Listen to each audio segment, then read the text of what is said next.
අනුරාධපුරේ මගේ නම චාමරි. එතකොට මම මේ ටිකට් එක මිලදී ගන්නේ මගේ මවත් සමග ගමනක් ගිහිල්ලා එන ගමන්. ගොඩක් ගන්නෙ නැහැ මම. ටිකට් 3ක් විතරක් මිලදී ගන්නවා. ඒකෙන් තමයි මට මේ ජයමාල ලැබෙන්නේ. ඇත්තටම මේ NLB ආයතනය මගින් කරන මේ සේවය ඉතාම වටිනවා. ඇදෙන්නේ කියලා දෙයක් නැහැ. මම ගත්ත ටිකට් 3න් එකකට බොහොම හොඳ ජයමාලක් මට ලැබුණා. ඒකට මම ගොඩක් ස්තුතිවන්ත වෙනවා NLB ආයතනයට. තාම ගේ හදාගෙන යනවා. ඒකට වියදම් කරන් තමයි බලාපොරොත්තු වෙන්නේ. මට බබාලා දෙන්නෙක් ඉන්නවා. දෙමෝපියෝ 3 දෙනෙක් මං ගාව ඉන්නවා. මහත්තයාගේ අම්මයි තාත්තයි මගේ අම්මයි 3 දෙනාම යපෙන්නේ මගෙන්. එයාලවත් බලාගෙන ඉතින් සතුටින් ජීවත් වෙනවා.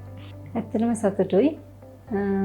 අප වගේ අයට මේ කරන සේවය ගොඩක් වටිනවා කියලා හිතනවා. විශ්වාසයෙන් ටිකට් එකක් මිලදී ගන්න මට වගේ ජයග්‍රහණයක් ඔබට ලබා ගන්න පුළුවන් කියලා මම විශ්වාස කරනවා.